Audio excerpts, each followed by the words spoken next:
Assalamualaikum warahmatullahi wabarakatuh. Perkenalkan, saya Alitsa Nurul Fauziah, presentator pertama dari kelompok 3.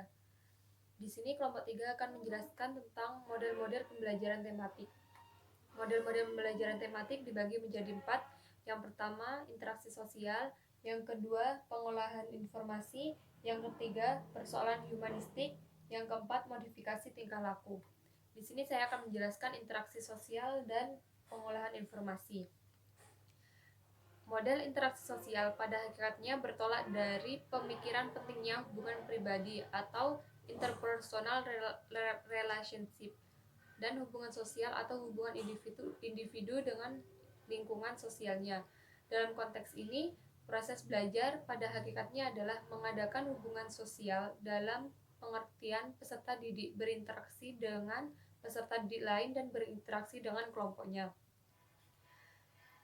Langkah yang harus ditempuh guru dalam model ini adalah: yang pertama, guru mengemukakan masalah dalam bentuk situasi sosial kepada para peserta didik. Yang kedua, peserta didik dengan bimbingan guru menelusuri berbagai macam masalah yang terdapat dalam situasi tersebut.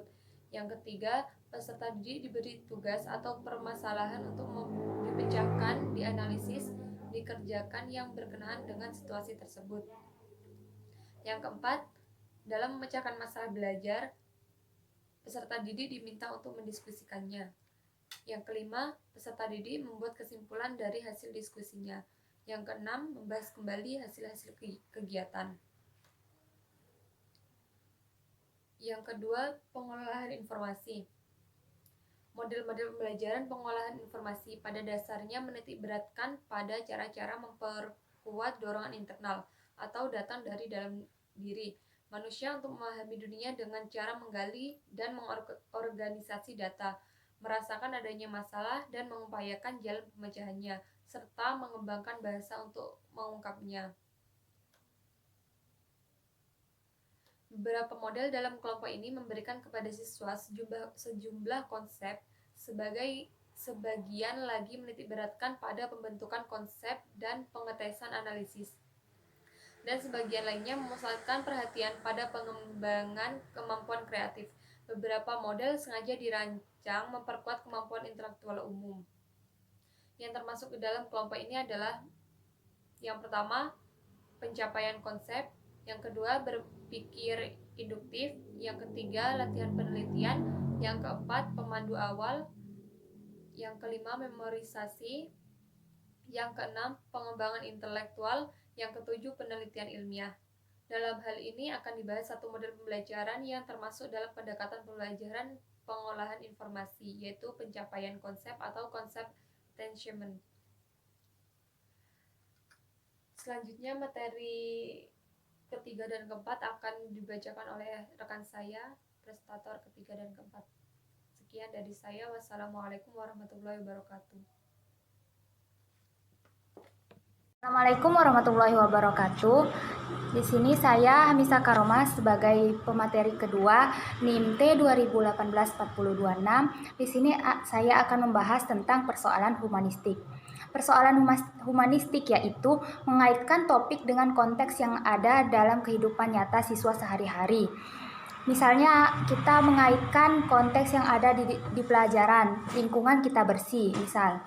Berarti kita harus mengajarkan kepada siswa kita agar pentingnya menjaga kebersihan lingkungan supaya rumah atau lingkungan yang kita tinggali nyaman untuk ditinggali. Siswa dalam proses belajarnya harus berusaha agar lambat laun ia mampu mencapai aktualisasi diri dengan sebaik-baiknya. Berusaha memahami perilaku belajar dari sudut pandang pelakunya. Jadi kita sebagai guru harus berusaha memahami karakter siswa kita, pengetahuannya dari segi kebaikan ataupun aktualisasi dirinya. Jadi kita harus membantu siswa. Misalnya kita mempunyai anak didik yang kurang baik di dalam perilaku. Jadi kita harus menasehatinya supaya kalau berperilaku baik itu akan menghasilkan atau memperoleh hal-hal yang baik juga. Jangan hanya membiarkan siswa tersebut berperilaku misal jahil kepada temannya. Jadi kita harus menasehati terlebih dahulu.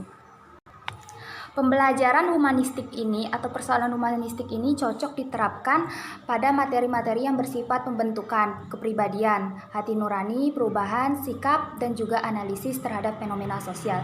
Misalnya dalam pelajaran akidah akhlak tuh, jadi kita harus mengajarkan perilaku baik terhadap saudara, orang lain, ataupun teman sebaya. Jadi di dalam persoalan humanistik ini intinya kita harus mengajarkan perilaku-perilaku yang baik kepada peserta didik kita. Ciri guru yang baik yaitu memiliki rasa humor, adil, menarik, dan lebih demokratis terhadap peserta didiknya, mampu berhubungan dengan siswa dengan mudah dan wajar, mampu mengatur ruang kelas sesuai dengan kondisi yang ada.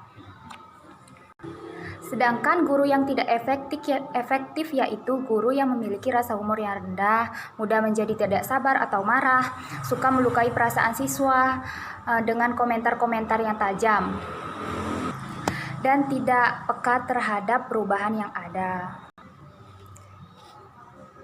Jadi intinya pada persoalan humanistik itu kita harus memanusiakan manusia, yaitu mengajarkan akhlak dan sikap yang baik kepada peserta didik supaya nanti kita bisa ditiru sebagai guru yang baik di masa yang akan mendatang.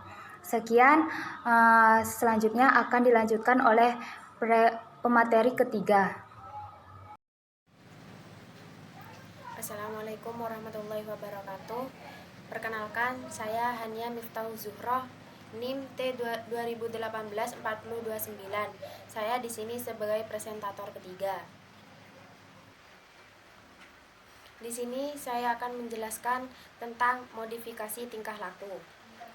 Modifikasi tingkah laku dapat diartikan sebagai pertama, upaya, proses, atau tindakan untuk mengubah perilaku.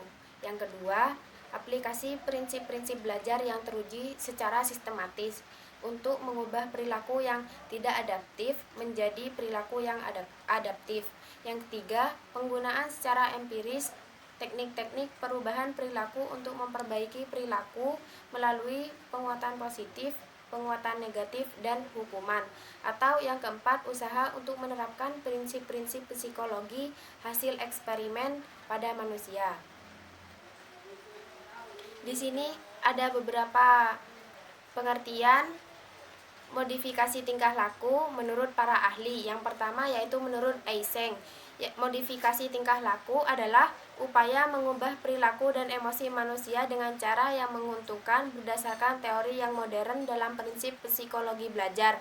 Yang kedua yaitu menurut Wolpe, yaitu penerapan prinsip-prinsip belajar yang telah teruji secara eksperimental untuk mengubah perilaku yang tidak adaptif dengan melemahkan atau menghilangkannya, dan perilaku adaptif ditimbulkan atau dikukuhkan.